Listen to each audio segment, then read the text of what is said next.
Muy bien, Shalom. Saludamos nuevamente por los hermanos que están escuchando la grabación de este tema en este Shabbat. Vamos a proseguir con el estudio, o más bien a comenzar, a que empezamos a hablar hace un rato, pero vamos a comenzar en sí el estudio del tema de hoy. Quiero recordar que varias personas me han pedido este tema, pero acerca de los demonios, ángeles caídos, etcétera. Pero nosotros habíamos presentado este tema ya aquí. ¿Okay? Parece que la persona quería ampliación sobre algunos detalles y vamos a tratar de hacer eso hoy. Por lo tanto, tiene que haber alguna repetición. Va a haber alguna repetición porque el tema es el mismo, pero con ampliando algunos detalles. Muy bien, se trata entonces de los demonios, quiénes son, qué son, de dónde surgen, cómo se originan, etcétera, etcétera. Y un punto importante, o sea, una de las razones por las que este tema es importante es que algunas personas modernamente están enseñando por ahí de que los demonios no son personas, sino que son es un tipo de influencia como el Yetzer Hará dentro de las personas mismas. De hecho, algunas personas equiparan los demonios y el mismo Satán con el Yetzer Hará y dicen que Satán no existe, o sea que no es una persona, y lo mismo se aplica a los demonios, sino que son tendencias naturales en el ser humano hacia el mal, ¿verdad? Vamos a tocar entonces algunos de esos aspectos en el tema de hoy. Vamos a ver primeramente en el libro de Judas, la carta más bien, una carta muy breve que hay ahí en los escritos apostólicos. Carta de Judas, capítulo 1, que es el único que tiene. Y vamos a leer el verso 6. Dice ahí, leyendo el verso 5 también: ahora quiero recordarles a ustedes, aunque ya definitivamente lo saben todo, que Yahweh, habiendo salvado al pueblo de la tierra de Egipto, destruyó a los que no creyeron. Está citando de la Nueva Biblia de los Hispanos. Verso 6 dice: y a los ángeles que no conservaron su señorío original, sino que abandonaron su morada legítima, los ha guardado en prisiones eternas, bajo tinieblas, para el juicio del gran día. Ese mismo verso en la versión Reina Valera actualizada dice que los ángeles no guardaron su primer estado, sino que abandonaron su propia morada, y que los ha reservado Yahweh bajo tinieblas en prisiones eternas para el día del gran juicio. ¿Okay? Aquí nos habla claramente de unos ángeles que no guardaron su primer estado, sino que abandonaron su propia morada. O sea, está hablando de un acto voluntario de parte de esos ángeles en términos de abandonar su propia morada. ¿Cuál morada? Pues su morada en el cielo, ¿verdad? Porque obviamente el cielo es la morada tradicional de los ángeles. Ahora, algunas personas toman un pasaje de Revelación, capítulo 12, donde habla de que una batalla que hubo entre Micael y sus ángeles contra el dragón y sus ángeles, y donde dice que el dragón arrastró con su cola la tercera parte de las estrellas del cielo, ¿verdad? Entonces algunos interpretan que eso se refiere a los ángeles que Satán arrastró tras sí en su rebelión, en su supuesta rebelión. Por lo tanto, según ese pasaje y según esa interpretación, que no es otra cosa que una interpretación, Satán logró convencer o arrastrar tras de sí a una tercera parte de los ángeles, y que esos ángeles fueron los que se convirtieron en demonios. ¿Okay? Esa es la interpretación tradicional que está en boga más bien en el cristianismo, aunque no está muy lejos de una interpretación secundaria dentro del judaísmo también. Ahora, la interpretación principal dentro del judaísmo está más acorde con lo que dice aquí en Judas 1.6. Porque según Judas 1.6, cierto número de ángeles, aunque ahí no dice el número, no preservaron, no mantuvieron, no guardaron su primer estado, sino que abandonaron su propia morada. ¿Okay? O sea, no fueron expulsados del cielo, según Judas. Estos ángeles que cayeron no fueron expulsados del cielo, sino que ellos abandonaron el cielo.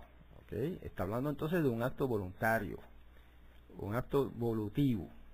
Ellos abandonaron su propia morada. Y por eso, dice la última parte del verso, los ha reservado bajo tinieblas en prisiones eternas para el día, para el juicio del gran día. Bajo tinieblas quiere decir que esos seres que abandonaron su morada en el cielo, que eran ángeles o son ángeles, pero abandonaron su morada en el cielo, entonces viven ahora en tinieblas. ¿Ok? Eso, la próxima pregunta sería entonces, ¿cuándo fue que esos ángeles abandonaron su morada? Vamos a ver eso según la tradición hebrea. Otra vez recalco, porque aún dentro del judaísmo hay las dos interpretaciones. Una de ellas parecida a la interpretación cristiana, que dice que los ángeles se rebelaron detrás de Satán y fueron echados del cielo, pero eso es una interpretación secundaria, o sea que no es general. La interpretación general en el judaísmo es lo siguiente. En Génesis capítulo 6 y verso, bueno, vamos a leer desde el 1. Dice: aconteció que cuando los hombres comenzaron a multiplicarse sobre la faz de la tierra, les nacieron hijas, y siendo los Bene Elohim, o sea, los hijos de Elohim, viendo los hijos de Elohim, que las hijas de los hombres eran bellas, tomaron para sí mujeres, escogiendo entre todas. ¿Ve? Y en el verso 4 dice: en aquellos días había gigantes en la tierra, y aún después, cuando se unieron los hijos de Elohim con las hijas de los hombres, y les nacieron hijos. Ellos eran los héroes que desde la antigüedad fueron hombres de renombre. Así que, ligando el verso 1 con el verso 4, ¿ve? Los hebreos antiguos han interpretado, y eso está plasmado en el libro apócrifo de Enoc, está especificado con lujo de detalles, incluso dando los nombres de los ángeles, de los principales ángeles, ¿verdad?, que se revelaron. Está plasmada en la tradición hebrea de que eso, lo que sucedió ahí, lo que está explicando en Génesis 6, 1 al 4, es una rebelión de ángeles en el cielo, en la que estos ángeles abandonaron por su propia iniciativa su morada en el cielo y se humanizaron, o ¿cómo diríamos?, asumieron forma humana, se materializaron, y entonces se juntaron o casaron con mujeres, ¿verdad?, de la humanidad. En este caso, pues los hijos de Elohim, los Bene Elohim que menciona el texto hebreo, serían ángeles, y las hijas de los hombres, o las mujeres que menciona ahí, las hijas de los hombres también la llama, pues serían pues mujeres humanas, ¿no?, mujeres de la humanidad. Hay otras interpretaciones. Algunos dicen que esos Bene Elohim se refiere a los jueces que se casaron con mujeres impías. Otra interpretación dice que se refiere a los nobles, hombres de la nobleza, en aquellos tiempos, que se casaron con mujeres plebeyas, ¿verdad? Pero esas son interpretaciones más modernas. Estoy hablando de interpretaciones judías, pero son más modernas. La interpretación judía antigua, la más antigua, es de que estos hijos de Elohim eran ángeles que se materializaron. La pregunta de Yahoshua, de Guribe, de que Yahoshua dice que no se pueden casar los ángeles, ya la discutimos la otra vez, ¿verdad?, cuando hablamos de los espíritus celestiales. No sé si Guribe estaba, pero ya contestamos esa pregunta. Yahshua no dijo que los ángeles no tienen sexo. Claro, lo que dijo es que no se pueden casar, no se casan, mejor dicho. Pero eso es otro tema, ya hemos explicado eso.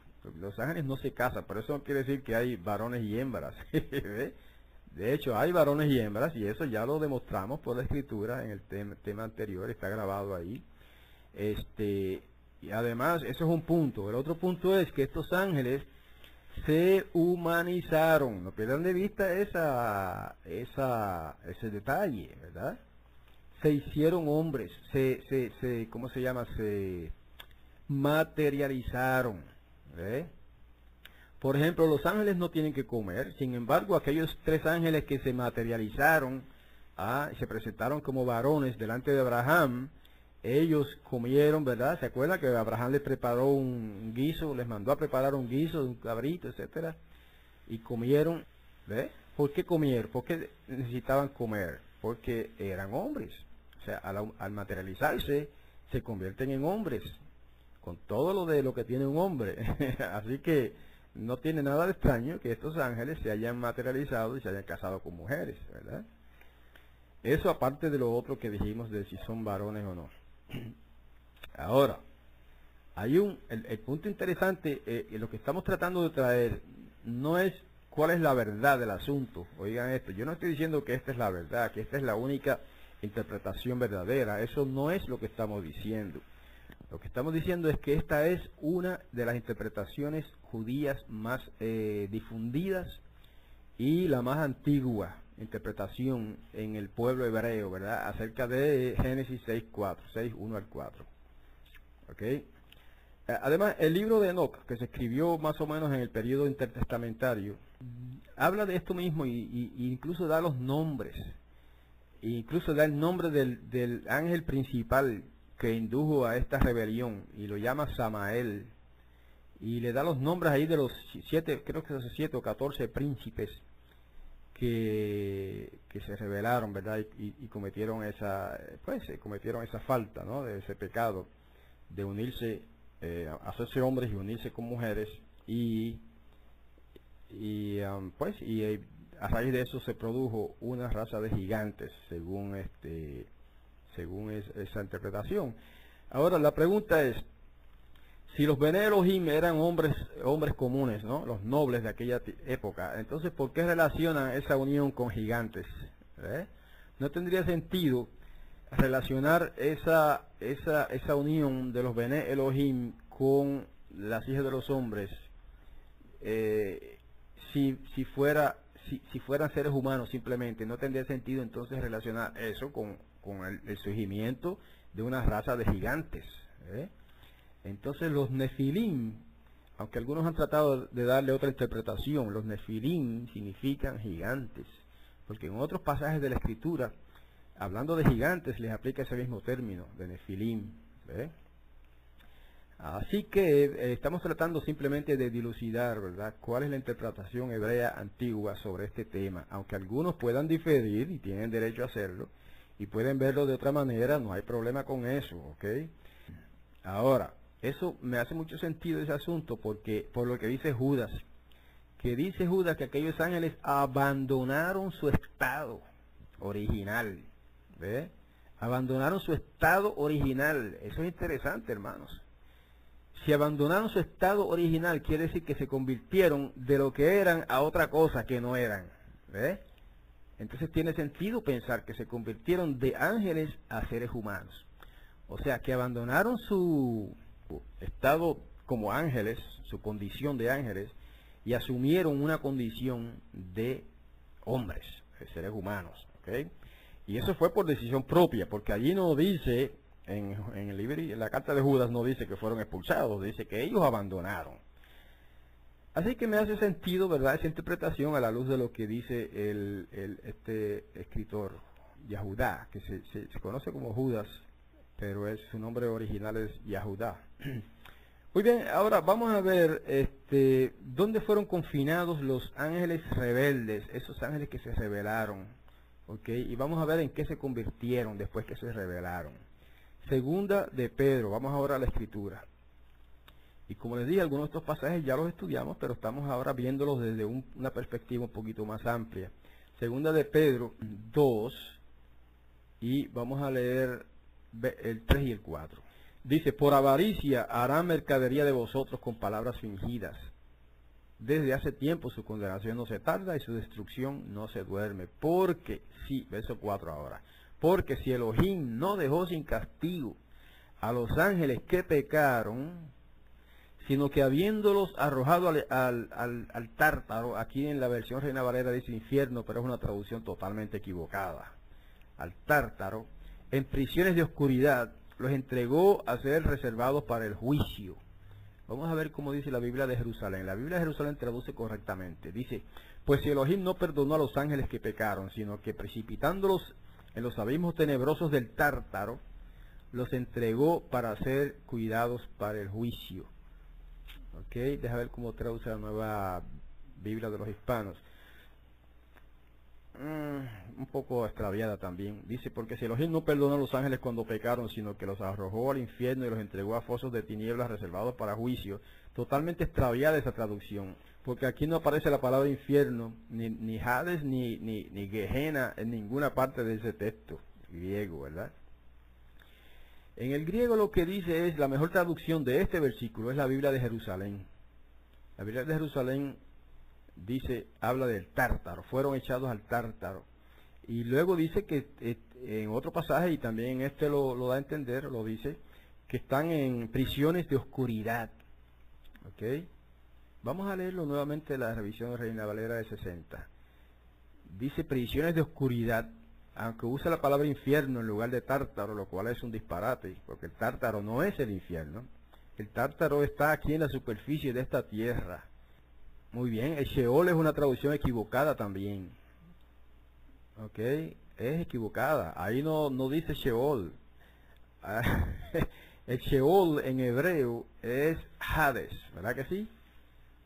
Entonces, si fuera el Sheol, aquí en este pasaje diría el Hades, ¿verdad? Pero no dice así. El texto griego, que es el que tenemos, el único que tenemos para esta carta, no dice Hades, dice Tártaros. ¿Ok? Así que estos ángeles que pecaron, vamos a analizar primero el verso 4 del 2 de Pedro 2. Primero dice que Elohim no perdonó a los ángeles que pecaron. ¿Ok? Primero se establece que esos ángeles pecaron. ¿Cómo fue que pecaron? Bueno, aquí no lo dice, ¿verdad? Pero ellos pecaron. Eso quiere decir entonces que aquello, si es correcto lo que se explicó en Génesis 6, 1 al 4, de que esos ángeles asumieron forma humana y se casaron con mujeres, entonces eso es pecado para ellos, porque eso les estaba vedado. Por lo tanto, eso es una rebelión. Ellos pecaron y entonces dice que fueron precipitados a abismos tenebrosos del Tártaro. En el griego aquí tampoco está la palabra abismo, que es abisos en griego. Lo que está hablando aquí en el texto griego es de lugares oscuros o lugares tenebrosos del Tártaro. Así que el Tártaro entonces es una condición o un lugar de oscuridad. Y yo les digo que el Tártaro es la superficie de la tierra. Eso lo vamos a ver a través del estudio, ¿verdad? El Tártaro es una condición, no es exactamente un lugar, sino una condición de oscuridad en la superficie de la tierra. Ahora, ¿cuál fue el castigo entonces? Bueno, según lo que hemos visto hasta ahora, ¿cuál fue el pecado? Abandonar su posición en el cielo y asumir una naturaleza humana para casarse con mujeres. Ese fue el pecado, ¿verdad? La rebelión. ¿Cuál fue el castigo? Que los arrojó en el Tártaro, en prisiones de oscuridad. Entonces, el Tártaro no puede ser un lugar en el cielo, no es el abismo, porque el abismo es una prisión subterránea, y los ángeles no están confinados, los demonios no están confinados a una región subterránea, lo vamos a ver más adelante. Por lo tanto, entonces, el Tártaro tiene que ser la superficie de la tierra, porque ahí es donde viven los demonios. ¿Okay? Entonces, esos ángeles se convirtieron en demonios. Vamos a decirlo de otra manera. Cuando estos ángeles abandonaron su posición original y se hicieron humanos y se casaron con mujeres, etcétera, etcétera, pecando por esa acción, eso les duró, esa situación, esa condición duró hasta el diluvio. Cuando vino el diluvio, ¿ok? Cuando vino el diluvio fue cuando ellos se desmaterializaron y volvieron a su condición de espíritus. Y entonces fue cuando fueron arrojados a prisiones de oscuridad. ¿Ve? Entre tanto eran hombres aquí, eran hombres como los demás. Mira, la versión Nácar Colunga, gracias Hiskiyahu, la versión Nácar Colunga es muy buena traducción en este versículo. Dice, porque si Elohim no perdonó a los ángeles que pecaron, sino que precipitados en el Tártaro, los entregó a las prisiones tenebrosas, reservándolos para el juicio. Esa es una traducción exacta, precisa y muy correcta del texto griego. Hay que felicitar a Nácar y Colunga. Hicieron un buen trabajo ahí. Okay. Bueno, entonces estaba diciendo que fue en el diluvio cuando ellos, los ángeles, perdieron su naturaleza humana, ¿ok? No perdieron, abandonaron, o tal vez perdieron a la fuerza, tal vez, su naturaleza humana, y fueron entonces confinados a esa nueva condición de oscuridad, ¿ok? Eso quiere decir que los demonios viven en total oscuridad, y como eso lo vamos a ver un poco más claro más adelante en otro pasaje. Pero antes de eso, vamos a ver si la escritura... Sí, Joel comenta que los católicos tienen mejores traducciones que los protestantes, y eso es correcto, sí, generalmente, no, o sea, no en todo, pero en términos generales sí, las traducciones católicas son mejores que las protestantes, en muchos respectos. Sí, los demonios conviven con nosotros, sí, los demonios están aquí, por eso es que, ya ustedes saben todos los relatos de la escritura acerca de demonios que poseen a las personas, porque viven en el mismo espacio de nosotros. La diferencia es la condición. Ellos están en una condición de oscuridad, que en griego se llama tártaros, ¿ok? Y en esa condición ellos están en tinieblas totales. Pero después ampliaremos un poquito más sobre eso. Vamos a tocar primero el asunto del jefe. Ellos tienen un jefe, ¿ok? Vamos a leer Mateo 12:24. Cuando Yahshua, ¿verdad?, expulsó un demonio allá en cierta ocasión, dice el verso 24, mas los fariseos al oírlo dijeron, este no expulsa a los demonios más que por Belzebul, príncipe de los demonios. Estoy citando ahora de la Biblia de Jerusalén. ¿Okay? Fíjense que los fariseos acusaron a Yahushua de que él expulsaba a los demonios. No negaron que él expulsaba demonios. No podían negar que Yeshua expulsaba a los demonios de las personas, porque eso era un hecho, ellos lo veían suceder ante sus propios ojos, y lo único que podían decir era, como calumnia, que éste expulsa a los demonios por Belzebul, príncipe de los demonios. Entonces este pasaje nos enseña que hay un príncipe de los demonios, hay un jefe, hay un gobernante de los demonios, y aquí se le identifica por nombre, ¿no? Los fariseos conocían al príncipe de los demonios con el nombre de Belzebul. Ahora, en el verso 26, Yeshua relaciona ese mismo personaje llamado Belzebul con Satán, porque dice, si Satán expulsa a Satán, contra sí mismo está dividido, y cómo pues va a subsistir su reino, ¿verdad? Eso fue lo que dijo Yeshua ante esa acusación. Y entonces el 27 dice, si yo expulso a los demonios por Belzebul, ¿por qué los expulsan vuestros hijos? Por eso ellos serán vuestros jueces. Pero si por el espíritu de Elohim y expulso a los demonios, es que ha llegado a vosotros el reino de Yahweh. Así que lo que queremos hacer notar aquí es que hay un príncipe de los demonios, ¿verdad? La falsa acusación de los fariseos contra el Mesías muestra que desde tiempos antiguos hubo en el judaísmo un concepto de demonios, que en hebreo se dice Shedim, ¿verdad? Y hubo un concepto de un príncipe de los demonios, que en hebreo se dice Sar Shedim. Shedim, para clarificar un poquito más, la palabra demonios viene del griego, la palabra española demonios viene del griego daimonion, ¿verdad? Daimonion en singular, daimonioi en plural. Así que la palabra demonio española viene del griego daimonion, y a la misma vez, a su vez, la palabra griega daimonion es una supuesta traducción del hebreo shedim o shed. Es curioso entonces que shedim en hebreo significa literalmente potencias,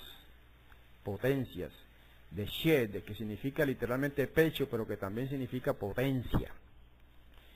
De esa misma raíz viene la palabra Shaddai, que es uno de los títulos de Yahweh, ¿verdad? Y se traduce generalmente como el omnipotente.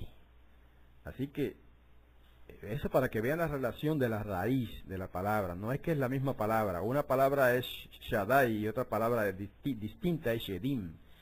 Pero la raíz es la misma. ¿Ok? Viene del concepto de potencia. Así que los demonios son potencias. Pero eso no quiere decir que son cosas impersonales. Eso no quiere decir que no son personas. Eso no quiere decir que son energías, ¿verdad? No, sabemos que son personas por algunos pasajes que vamos a ver un poco más adelante. Por ahora vamos a dejarlo hasta ahí. Hay unos demonios que en hebreo se dicen Sherim. Hay un príncipe de los demonios que en hebreo se llama Belzebul y que aparentemente Yeshua lo relacionó con Satán, aparentemente. Otros entienden que no es Satán, sino que es uno de los demonios mismos. La tradición hebrea antigua lo llama Samael, el jefe de los demonios, y eso está en el libro de Enoch. Ok, ahora vamos a ver qué cosa es el tártaro. A ver, eso lo vamos a saber por medio de determinar o ver. Ok, vamos a ver ahora dónde se mueven los demonios. En Efesios 2, esto es bien ilustrativo, esto que vamos a leer ahora. En Efesios capítulo 2, verso 2 también, dice, vamos a leer del 1. Y a vosotros que estabais muertos en vuestros delitos y pecados, en los cuales vivisteis en otro tiempo, según el proceder de este mundo, según el príncipe del imperio del aire, el espíritu que actúa en los rebeldes, entre ellos vivíamos también todos nosotros en otro tiempo, en medio de las concupiscencias de nuestra carne, siguiendo las apetencias de la carne y de los malos pensamientos, destinados por naturaleza como los demás a la cólera. Hasta ahí. Fíjense que aquí está hablando de el príncipe del imperio del aire. Ajá. Y lo llama también el espíritu que actúa en los rebeldes. Y en términos generales, generalmente se identifica a este príncipe como el Satán, ¿verdad? El adversario. Aunque no todos lo identifican con Satán. Pero lo que queremos recalcar aquí es dónde habitan estas potencias, estos seres maléficos, ¿verdad? Dice aquí que habitan en el aire, dice el imperio del aire, o sea, en la atmósfera, en otras palabras, o sea, en otras palabras, en la superficie de nuestro planeta. Así que a la influencia que ejerce ese gobernante del aire se le llama la corriente de este mundo, porque ellos son los que inspiran todos los malos pensamientos en el mundo. Inspiran, no dije producen, inspiran. Al jefe de los Sherim, o de los demonios, se le llama el príncipe de la potestad del aire, y el espíritu que ahora actúa en los hijos de desobediencia.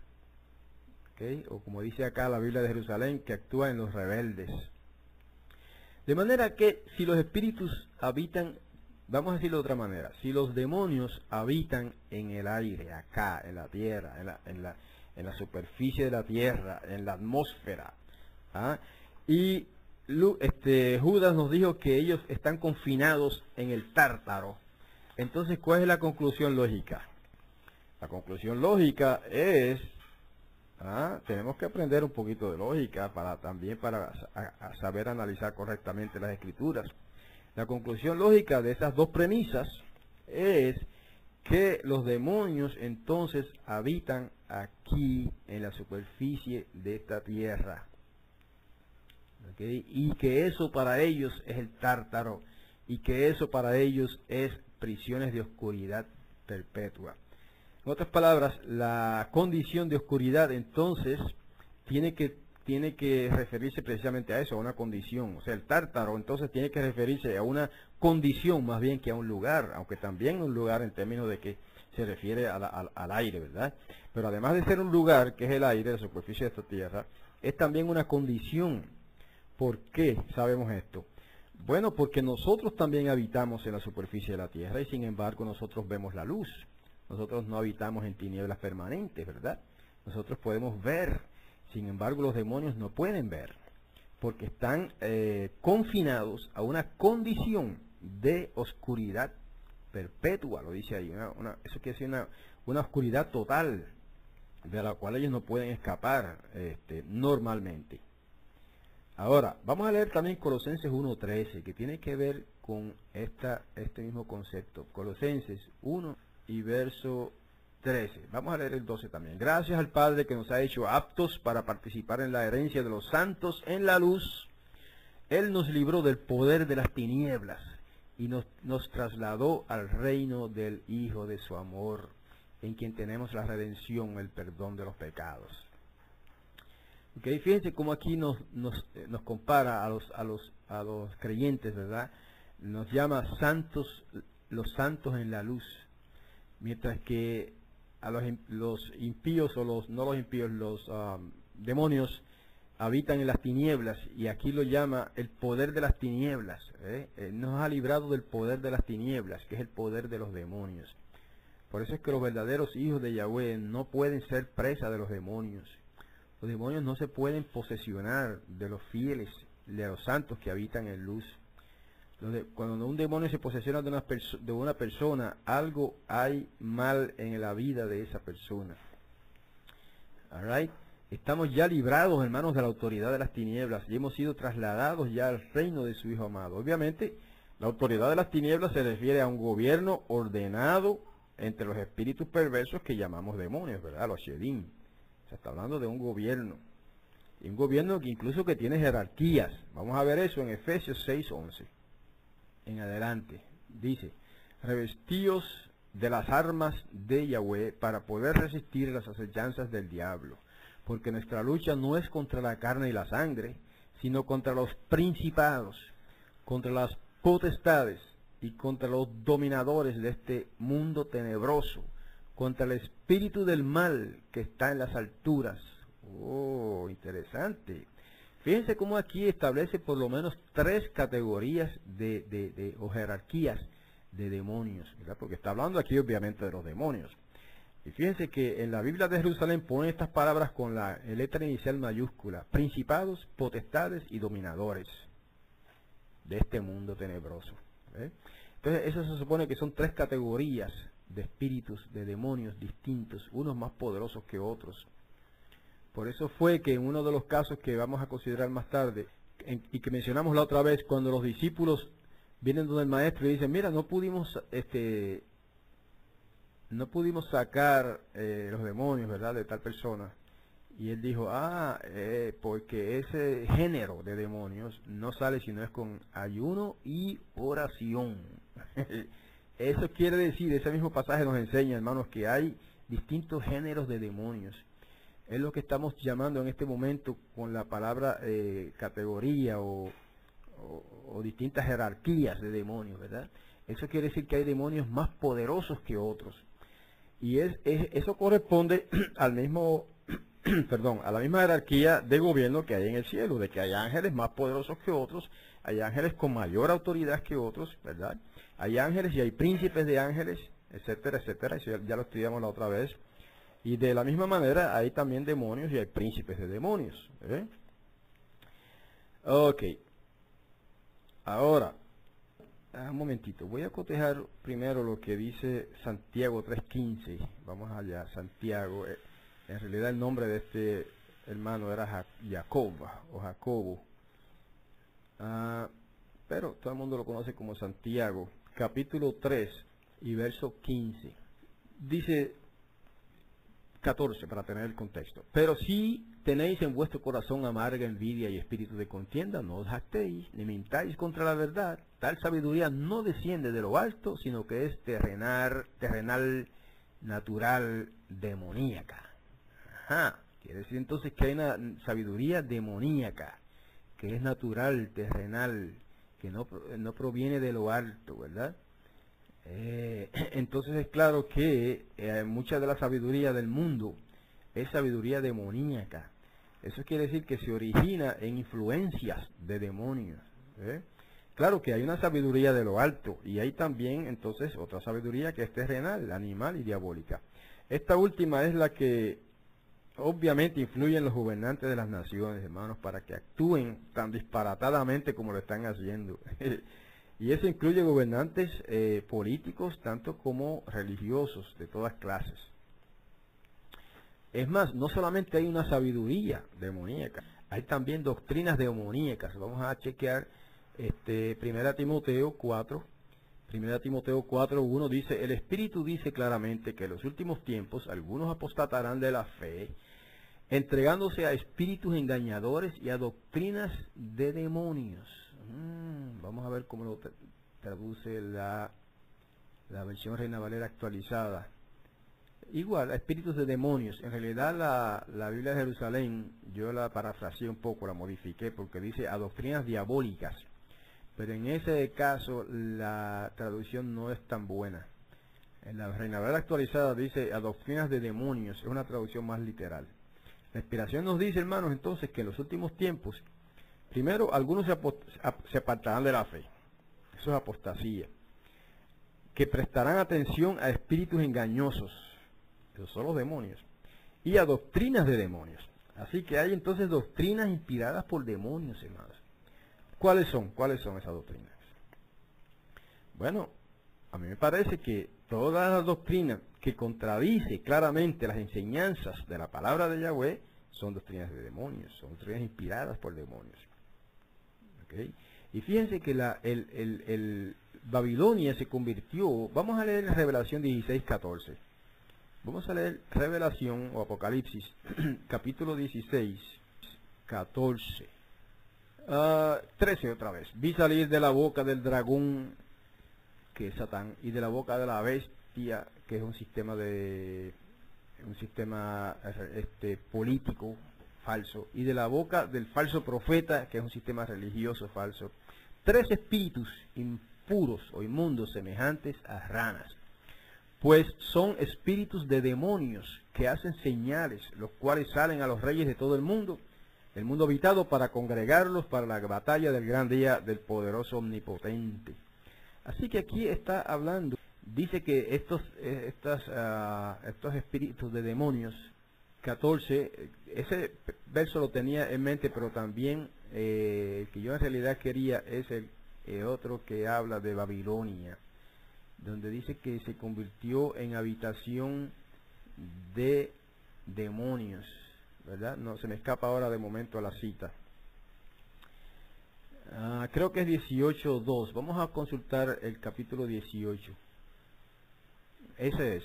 Dice, después de estas cosas, verso 1, vi otro ángel que descendía del cielo y que tenía gran autoridad, y la tierra se iluminó con su gloria, y proclamó con potente voz diciendo, ha caído Babilonia la grande, se ha convertido en habitación de demonios, refugio de todo espíritu inmundo y refugio de toda ave inmunda y aborrecible. ¿Y qué es Babilonia? Bueno, yo diría que la mayoría de los intérpretes bíblicos concuerdan en que Babilonia es, ¿verdad? O esta ciudad Babilonia representa, simboliza en este pasaje, un imperio mundial de religión falsa. Algunos le dan nombres, ¿verdad? Otros nombres. Algunos piensan que es el catolicismo, otros piensan que es el paganismo, ¿verdad?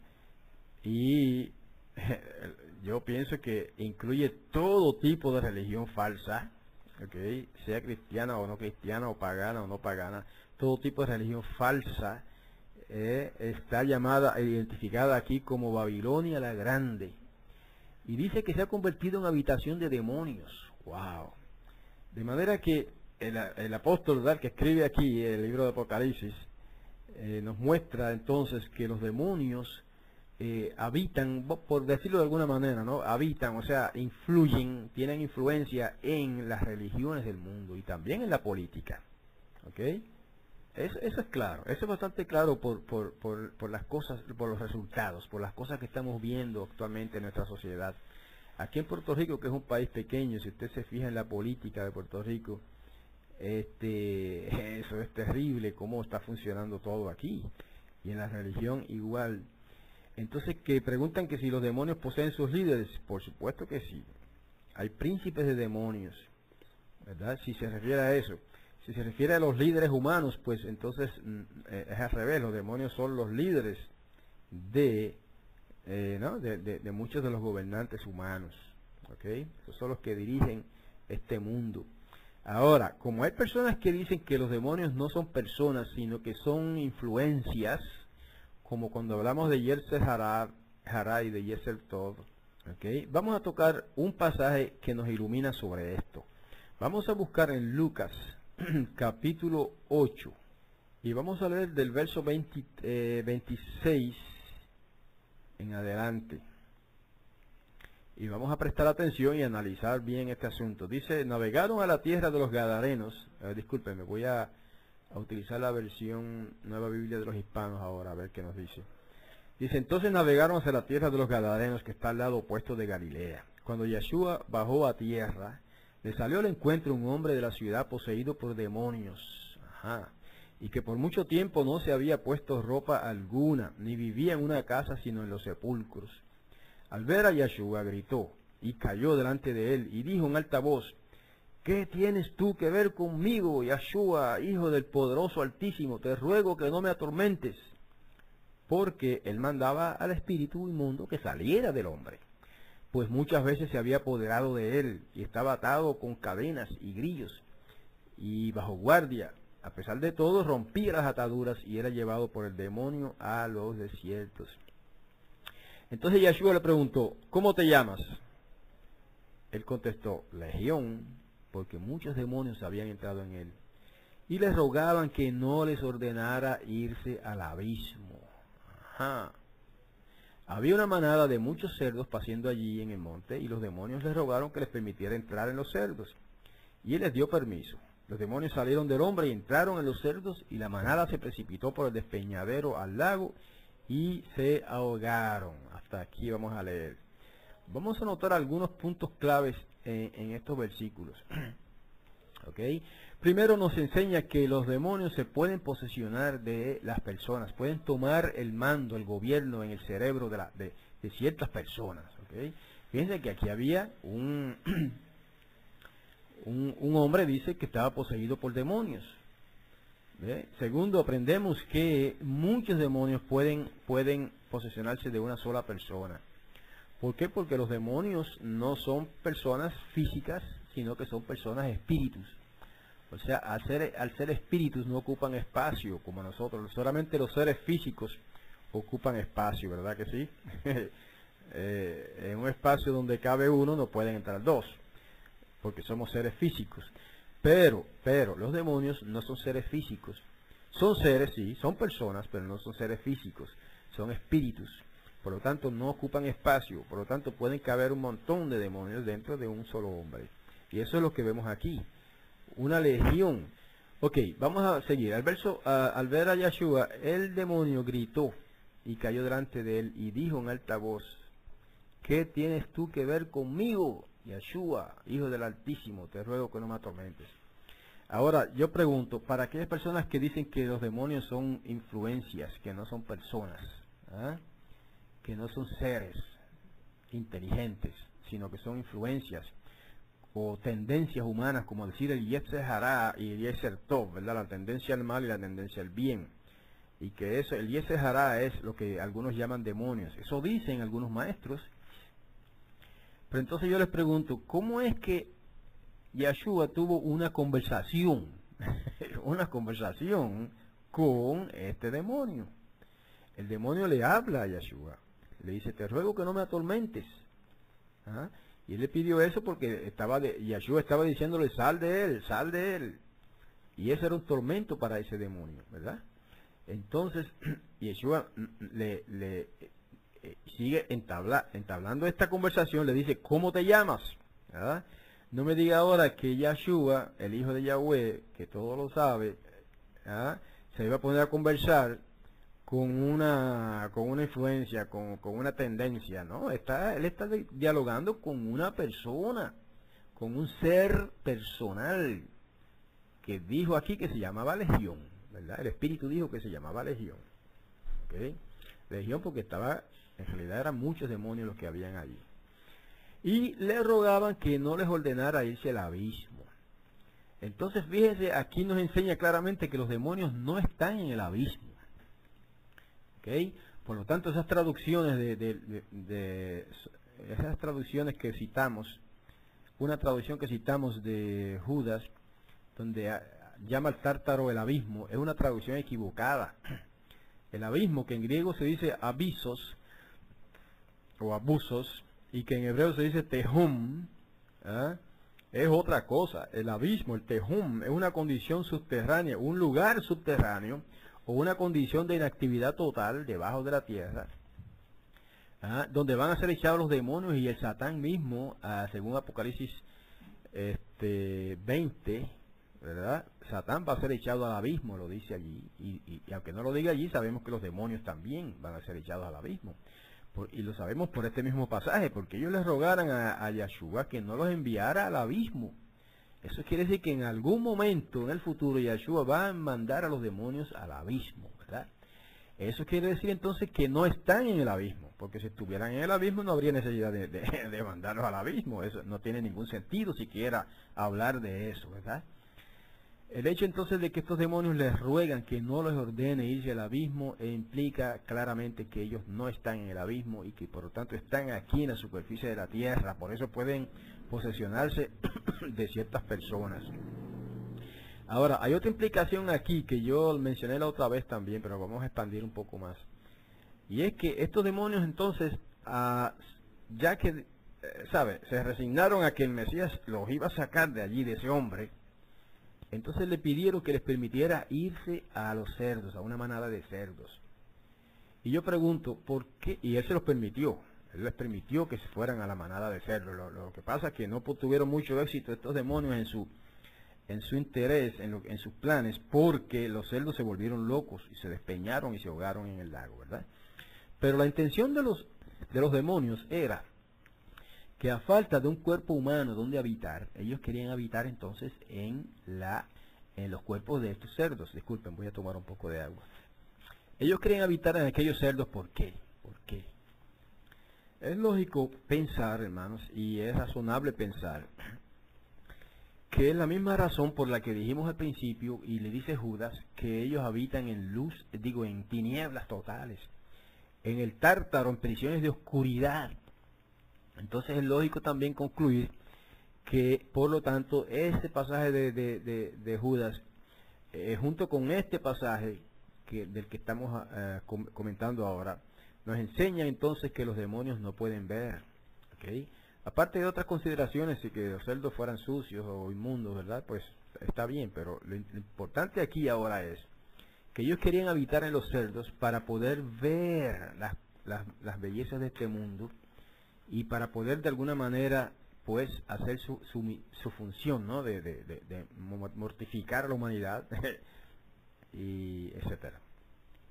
¿Por qué ellos se apoderaron del hombre en primer lugar? Bueno, para ese mismo propósito de poder ver este mundo. Eso mismo nos enseña que ellos no ven, ellos andan a ciegas totalmente, porque viven en prisiones de oscuridad, lo dice el apóstol. Pedro también lo dice, que viven en prisiones de oscuridad, de tinieblas.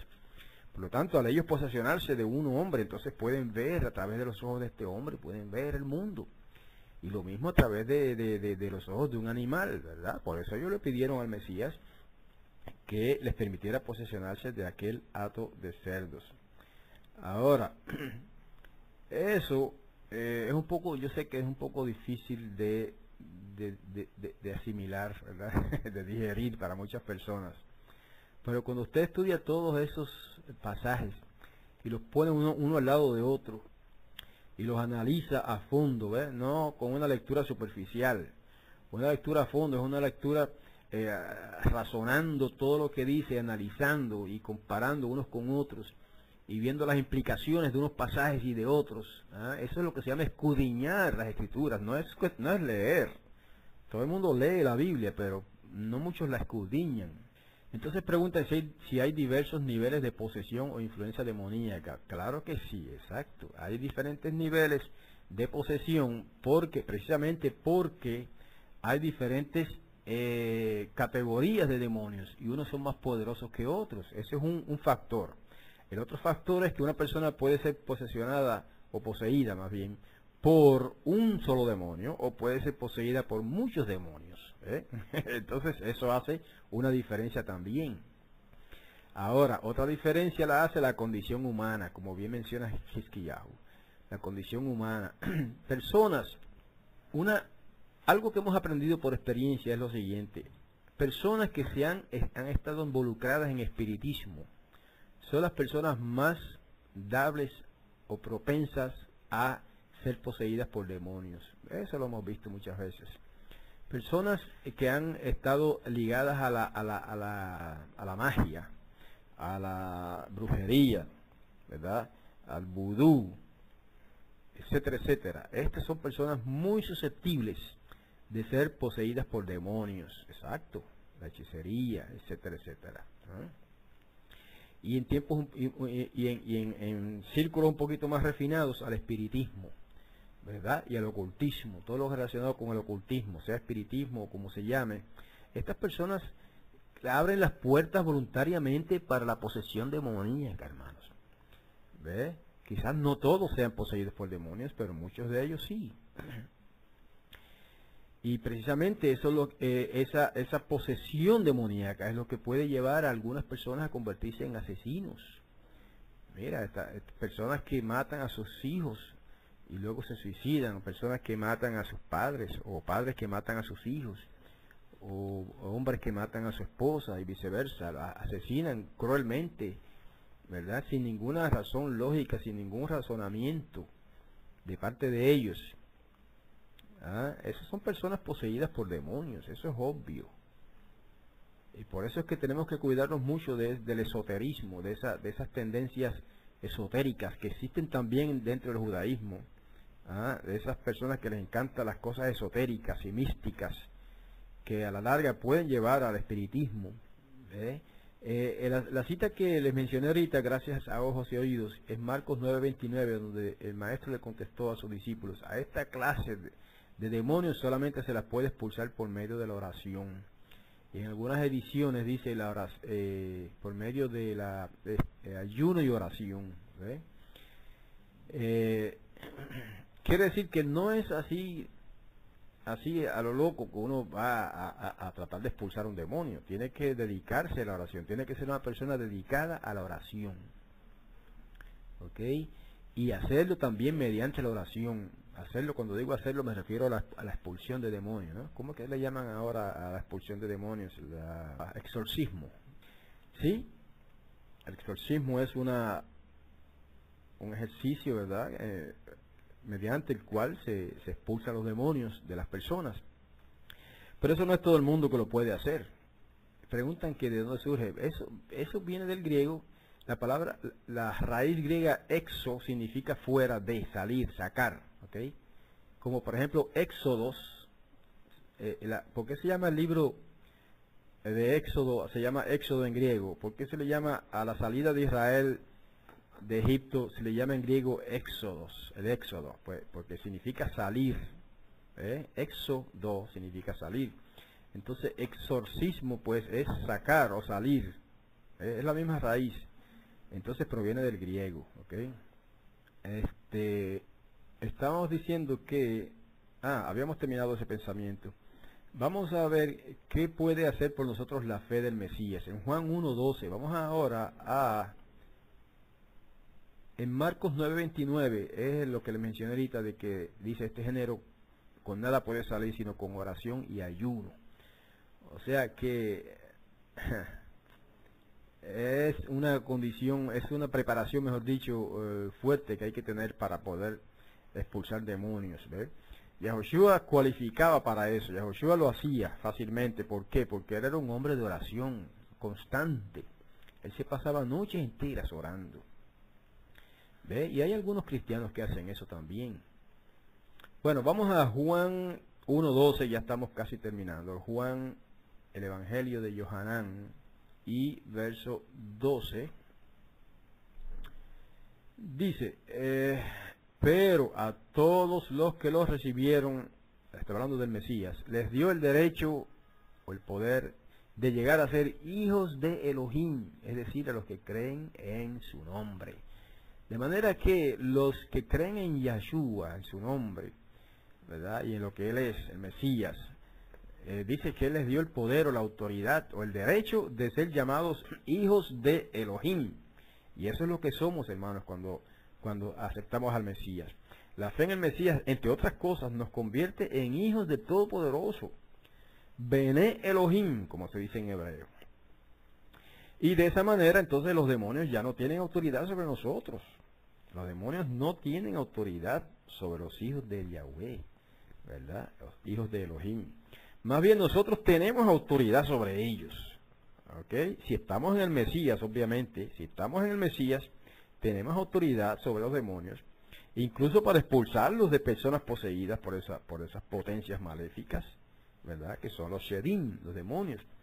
Lo único que para realizar ese acto de exorcismo, entonces uno tiene que estar bien preparado con oración y ayuno, ¿verdad? No es así a lo loco, como yo digo.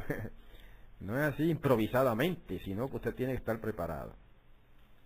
Ahora, finalmente, ¿qué se puede decir de los supuestos mensajes que reciben personas de los ángeles? Hoy día está en boga el asunto de hablar con los ángeles, de orarle a los ángeles, de recibir mensajes de los ángeles. Ustedes han visto cómo en las librerías hay libros, muchos libros nuevos sobre ese asunto de los ángeles, ¿verdad? Es un tema favorito de muchas personas. Hay personas que han recibido mensajes de los ángeles y los publican en libros. Supuestamente mensajes de los ángeles, supuestamente. Vamos a ver qué nos dice Gálatas 1:8, desde el 6.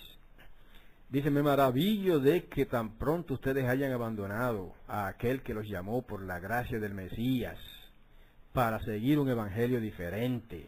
¿Okay? Aquí se trata de esto, de seguir un evangelio diferente. Verso 7, que en realidad no es otro evangelio, sino que hay algunos que los perturban a ustedes y quieren pervertir el evangelio del Mesías, o la buena nueva del Mesías. Dice el 8, pero si aún nosotros, o un ángel del cielo, les anunciara otro evangelio, otra buena nueva, contraria a la que les hemos anunciado, sea anatema. Ajá, ahí está. ¿Ve? Cualquiera que les enseñe a ustedes, hermanos, otra buena nueva, otro evangelio, otro mensaje, diferente al que anunció Shaul, Pablo, en sus escritos, dice ahí que sea anatema, o sea, que sea maldito. Y dice que ni siquiera un ángel, ¿ok? Dice que aunque sea un ángel del cielo. Vamos a chequear otra vez ese pasaje. En el verso 8. Es importante, el verso 8. Fíjense, dice, porque si aún nosotros, o un ángel del cielo, les anunciara otro evangelio, contrario al que hemos anunciado, sea anatema. No está hablando aquí de demonios, ¿ok? No está hablando aquí de demonios. Está hablando de ángeles del cielo, de ángeles buenos. Dice que si viene un ángel del cielo, no del tártaro, un ángel del cielo, y les anuncia otro evangelio contrario al que Shaul anunció en sus epístolas, sea anatema. Válgame, hermanos, tremenda afirmación. Así que esos mensajitos que hay por ahí de ángeles, diciéndole a la gente, enseñándole a la gente cosas contrarias al evangelio predicado por Pablo, esos están bajo anatema. Ok, básicamente terminamos el tema. Las escrituras me parece a mí que son bastante contundentes en cuanto a este tema. Si hubiera algunas preguntas en este momento, este es la ocasión para presentarlas. Dice ahí que el pasaje que tiene confundida a mayores hermanos es que está en Reina Valera y por tanto no quieren saber nada de otra Biblia. Ok, si eso es un buen comentario de descargo.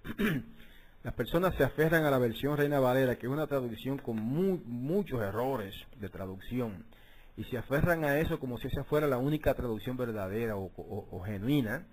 Incluso algunos la ven como si hubiera sido una traducción bajada del cielo. Y cuando la verdad es que la versión Reina Valera tiene muchos errores, y entonces muchas personas se aferran a esa versión, y lo que dice ahí es lo único que vale para ellos.